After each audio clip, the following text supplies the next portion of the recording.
நீ நினைக்கலாம் நான் போடுற எல்லா ஜபத்துக்கும் பலனே இல்லப்பா, நான் ஜெபிச்சு ஜெபிச்சு சோர்ந்து படுத்துறேன், நீ படுத்துற. எங்க அப்பா வேலை செஞ்சுனே இருக்கிறேன், எங்க அப்பா பிதாவை இருக்கிற மருந்து பேசி கொண்டுதான் இருக்கிறாரு. என் பிள்ளை நொறுக்கப்படுறது எவ்வளவு வேதனைப்படுறதையோ நானும் வாங்க முடியல, உனக்காக வருத்தேன். மருந்து பேசி கொண்டுதானே இருக்கிறாரு. அவர் பேசலனா சாச்சாக் மேஷாக் அப்படியே அக்னியில உலாமை கொண்டு இருக்கும்போது ஒரு முடி கூட எப்படியா கருகாம இருக்கும். லைட்டா ஒரு வத்தி பெட்டி அப்படி லைட்டா அந்த முடி மேல வச்சாலே அந்த கருகின ஸ்மெல் வெளியே வரும்.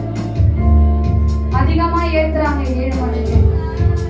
இந்த ராஜா கேட்கிறாரு, யாரோ ஒருத்தருடைய சாயல், 4ஆவதா ஒருத்தருடைய சாயல் அங்க இருக்கிற, இங்க இருக்கிறார் தானே, அந்த சாயல் உள்ளவர் இங்க இருக்கிறார் தானே, வருகிறவரும் வரப்போகிறவரும் இருந்தவரும் இருக்கிறவரும் மாறாதவர் இங்க இருக்கிறார் தானே.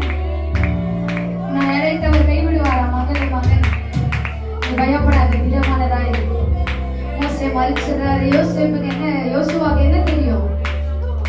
பாத்துலதான் பின்னாடி வந்திருப்பாரு. காலையில யோசுவா அடுத்ததா அவர் எடுத்து நடத்த அந்த ராஜ்யத்தை கொடுக்கிறாருன்னா, எதுவுமே தெரியாத ஒரு காரியம், எதுவுமே பண்ண முடியாத ஒரு மனுஷனை அழைத்து அதை கொடுக்க என் தகப்பனாலே முடியும்னு சொன்னா, இதுக்கு தகுதி இல்லை நீ நினைக்க கூடாது, இதுக்கு ஒத்து இல்லை நீ நினைக்க கூடாது. எங்க அப்பா பெஸ்ட் எல்லாம் தேடி போக மாட்டாரு. எங்க பாக்குது யாருக்கும் தேவைப்படாத குப்பை தொட்டில ஒண்ணு இருக்குது, குப்பையா ஒண்ணு இருக்குது, வேஸ்ட் பேப்பரியா கசக்கி போட்டாங்கல்ல மனுஷன், கிழிச்சு போட்டாலே அந்த பேப்பர் எடுத்து